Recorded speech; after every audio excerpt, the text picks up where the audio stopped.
আপনি কি জানেন একটি মাত্র আমল আছে যা করলে আল্লাহ তাআলা বান্দাকে জান্নাতে প্রবেশ করাতে পারেন? এমন কি একটি আমল? আসসালামু আলাইকুম ওয়া রাহমাতুল্লাহি ওয়া বারাকাতুহু। যা করতে কোনো টাকা লাগে না, কোনো কঠিন ইবাদত লাগে না, কোনো বিশেষ জায়গাও লাগে না। শুধু জিহ্বা দিয়ে উচ্চারণ করলেই আল্লাহর কাছে এটি হয়ে যায় সবচেয়ে বড় আমল। রাসূলুল্লাহ সাল্লাল্লাহু আলাইহি সাল্লাম বললেন, যে ব্যক্তি আন্তরিকভাবে বলবে লা ইলাহা ইল্লাল্লাহ, সেই ব্যক্তি জান্নাতে প্রবেশ করবে।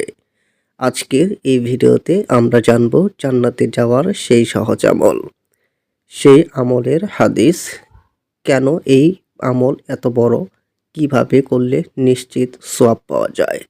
ভিডিওটি শেষ পর্যন্ত দেখুন, কারণ আজকে এই একটি আমল আপনার জীবনের সবচেয়ে বড় নেক আমল হতে পারে। জান্নাত কি?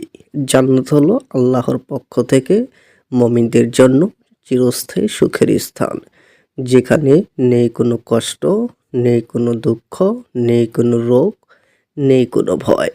আল্লাহ কুরআনে বলেন, জান্নাতে থাকবে এমন সব নিয়ামত যা কোনো চোখ দেখেনি, কোনো কান শোনেনি এবং কোনো মানুষের মনে কল্পনাও আসেনি। সুবহানাল্লাহ। কিন্তু প্রশ্ন হলো, আমরা কি জান্নাতে যেতে চাই? হ্যাঁ, অবশ্যই আমরা জান্নাতে যেতে চাই। কিন্তু জান্নাতে যাওয়ার জন্য কি করতে হবে? জান্নাতে যাওয়ার সহজ আমল। রাসূলুল্লাহ সাল্লাল্লাহু আলাইহি সাল্লাম বলেন, যে ব্যক্তি অন্তর থেকে বলবে লা ইলাহা ইল্লাল্লাহ, সে জান্নাতে প্রবেশ করবে। সহিহ হাদিস। এই একটি কালিমা মানুষকে জাহান্নাম থেকে বাঁচাতে পারে, কারণ এই কালিমার মধ্যে রয়েছে তাওহীদ, আল্লাহর একাত্মবাদ, ঈমানের মূল ভিত্তি। এই কালিমা ছাড়া কোনো মানুষ জান্নাতে যেতে পারবে না। লা ইলাহা ইল্লাল্লাহ এর অর্থ, আল্লাহ ছাড়া কোনো সত্য ইলাহ নেই, অর্থাৎ কেউ ইবাদতের যোগ্য নয় শুধু আল্লাহ ছাড়া।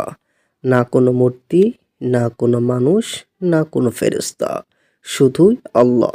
যে ব্যক্তি এটি সত্য মনে করে এবং অন্তর থেকে বিশ্বাস করে, সে একজন সত্যিকারী মুমিন। কেন এই আমল এত বড়? কারণ এই কালিমা হলো ইসলামের ভিত্তি। মানুষ মুসলিম হয় এই কালিমা পড়ে।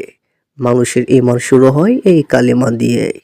এমনকি মৃত্যুর সময়ও সবচেয়ে উত্তম কথা হলো লা ইলাহা ইল্লাল্লাহ।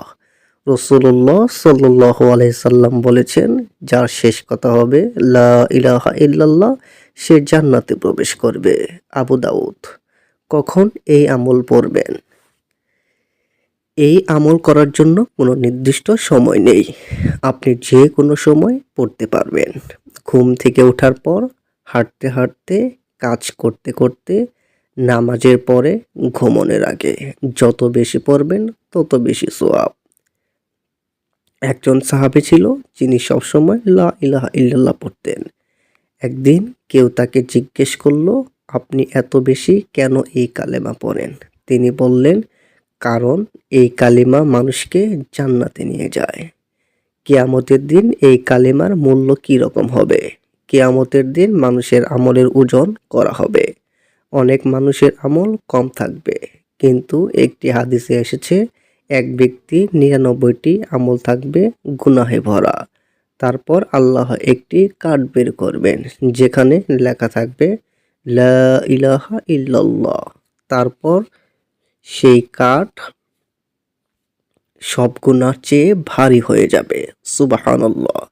কিন্তু একটি শর্ত আছে, এই কালিমা শুধু মুখে বললেই হবে না, অন্তর থেকেও বিশ্বাস করতে হবে। যদি কেউ শুধু মুখে বলে কিন্তু মনে বিশ্বাস না করে, তাহলে সে মুনাফিক।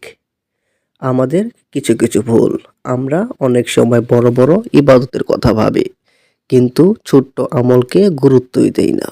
কিন্তু ইসলাম শেখায় ছোট আমলও বড় হতে পারে, যা তা আন্তরিকভাবে করা হয়। আজ থেকেই একটি সিদ্ধান্ত নিতে হবে, প্রতিদিন অন্ততপক্ষে ১০০ বার প্রতিদিন অন্তত ১০০ বার বলবো লা ইলাহা ইল্লাল্লাহ। হাঁটতে, বসতে, কাজ করতে করতে। হয়তো আমরা জানি না আমাদের মৃত্যু কখন হবে, কিন্তু আমরা চাই আমাদের যেন শেষ কথাটা হয় লা ইলাহা ইল্লাল্লাহ। কারণ এই একটি বাক্য মানুষকে জান্নাতে পৌঁছাতে পারে। আল্লাহ পাক আমাদের সবাইকে এই কালেমার উপর মৃত্যুদান করুক। আমিন। আসসালামু আলাইকুম ওয়া রাহমাতুল্লাহি ওয়া বারাকাতুহু।